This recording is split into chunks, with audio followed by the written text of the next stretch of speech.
And gently bring your awareness back to your physical body. Just feeling the physicality of your own heart, in your own rib cage, in your own torso. It's just floating in front of your spine,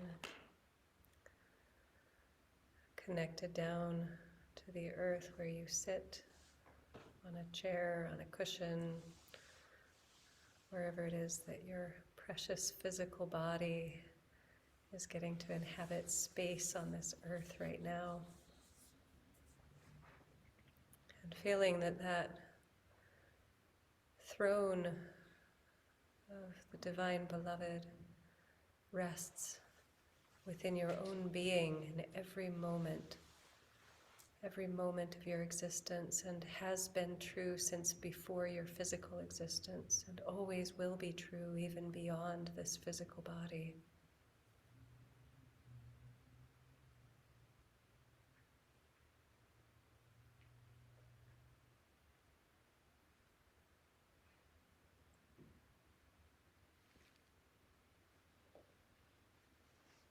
Oh, time is so short and I have so much I want to share with you. Here's another passage from Al-Ghazali's Sawaneh. At times, the spirit is like the earth for the tree of love to grow from. At one time, it is like an essence with love its attribute, so that the attribute subsists through it. At another time, the spirit becomes like the partner in a house, so that it can take its turn residing therein. At another time, love becomes the essence, and the spirit becomes its attribute.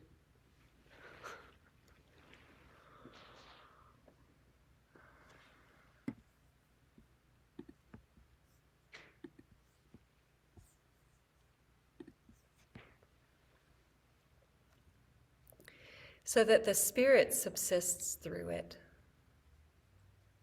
However, not everyone understands this, for this concerns the world of second affirmation, which comes after effacement. I'll unpack that in a minute. This fact appears distorted in the eyes of the people of the affirmation before effacement.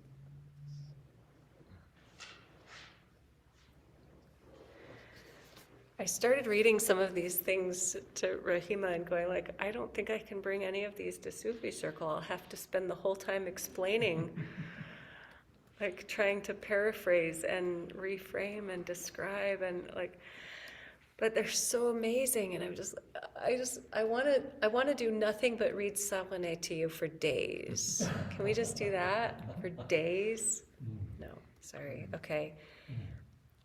At times, the spirit is like the earth.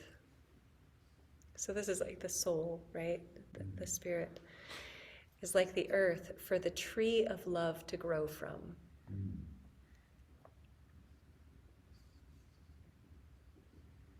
At one time, the spirit is like an essence. So that's the living atmosphere. And love, is its attribute. So the individual being is the subsisting essence, what is true, the ground of being, and love is the activity that springs forth from that.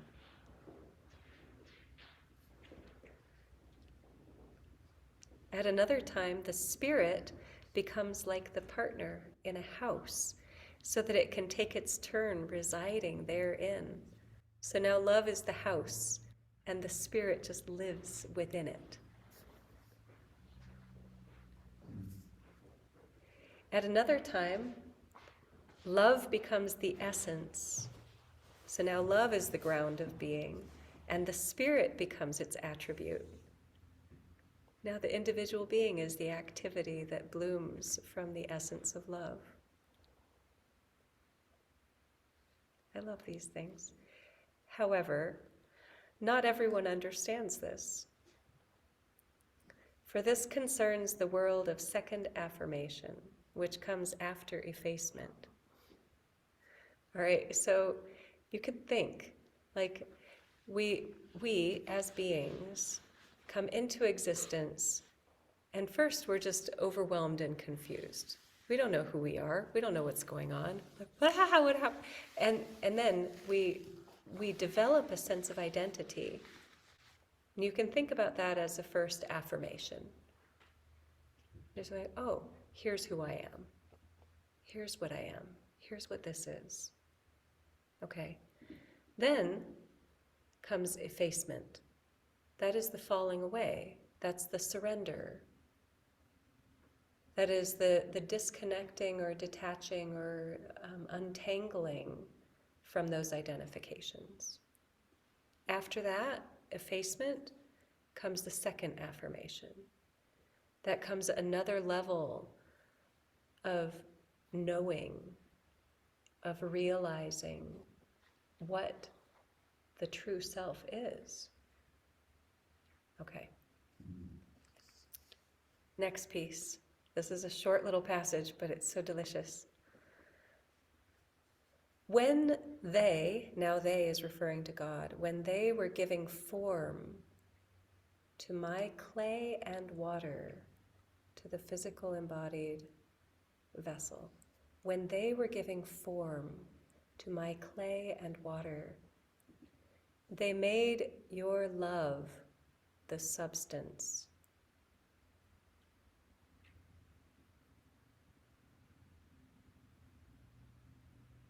My spirit, the accident. I know you weren't expecting that.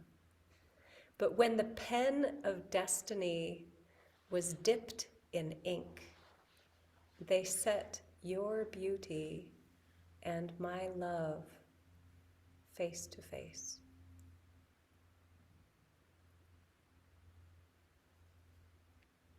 Here it is again. When they were giving form to my clay and water, they made your love the substance, my spirit the accident. Accident not meaning mistake, but meaning it's incidental. It just happens. But when the pen of destiny was dipped in ink, they set your beauty and my love face to face.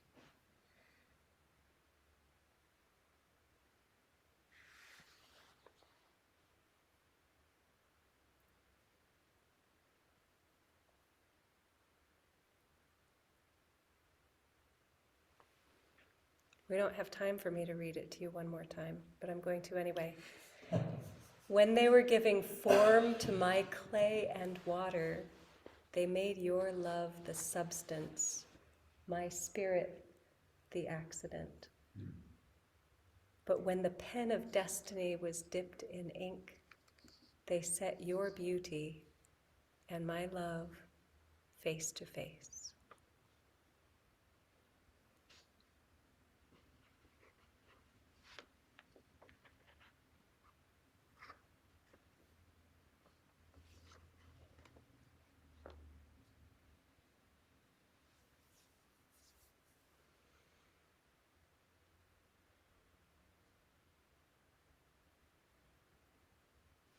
I have half a page more of readings to share with you, a little bit from Murshid and a little bit from Al-Ghazali, and we should sing a little more before we close.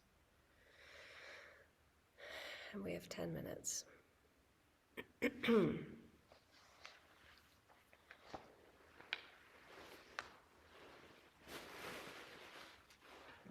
Singing, then reading, then closing.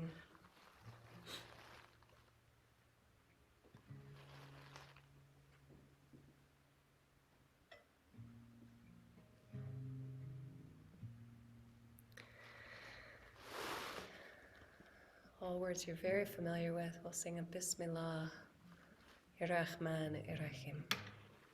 That is, we begin in, the name is not an adequate word for this,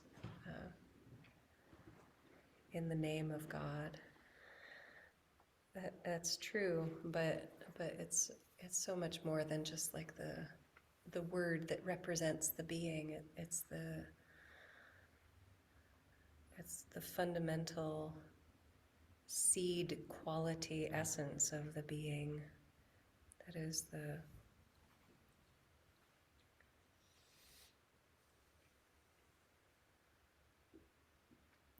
living vibration at the center.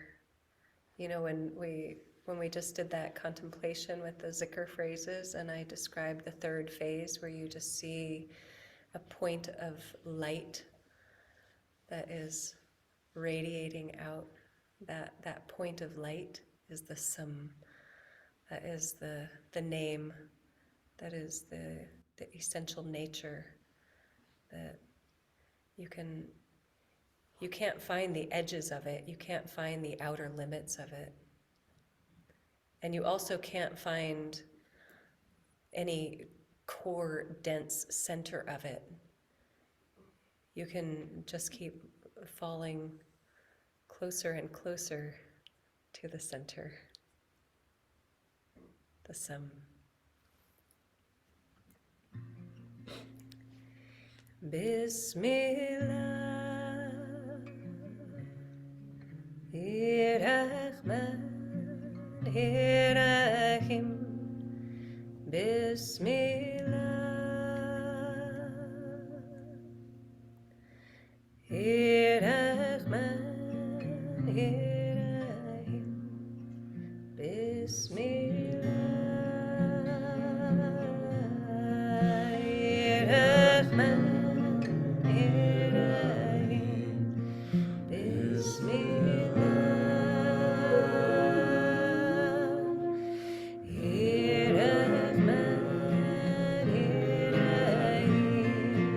Bismillah.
We might bring that one back for Zikr tonight so we can sing it for an hour.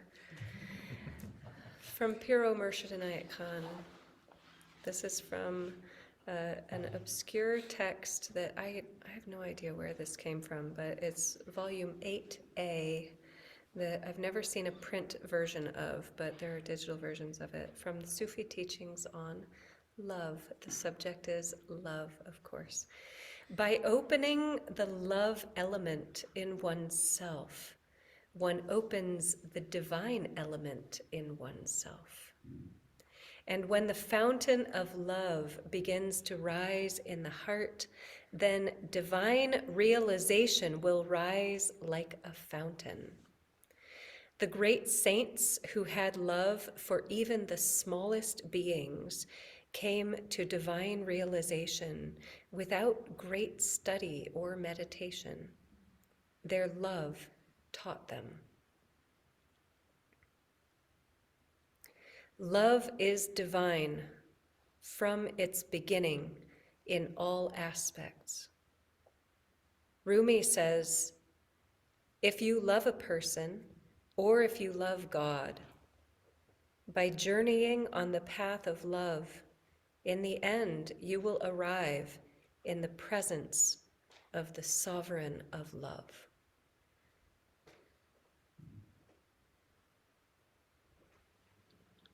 I don't have time to read it again, so I hope you got it the first time, or you can revisit the recording of it, and I will send it to y'all later. I'll try to make note of who all is on here so I can be sure to send it to all of you. So I'm gonna wrap us up with another passage from Al-Ghazali from Savane, and you can see, I think, why I wanted to just bring nothing but Al-Ghazali today, and for the rest of eternity.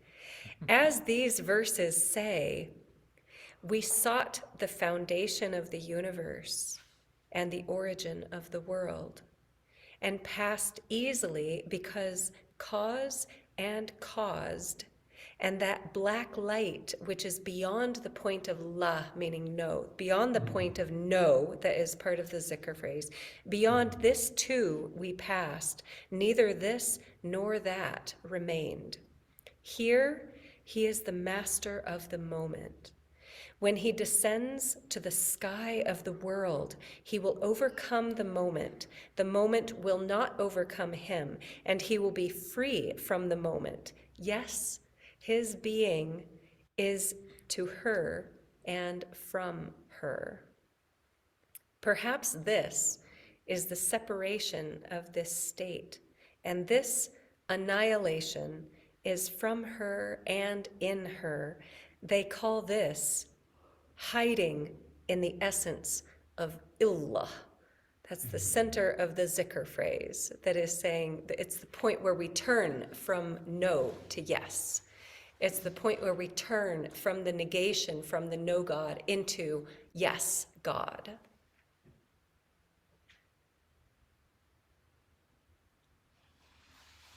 Drop page. Amen. Amen. I kept you a minute late. I am a little bit sorry, but not very much. Okay, friends, thank you for your beautiful attention and practice today. And I will send a recording out to those of you who are here. So hold on just a moment while I blessings.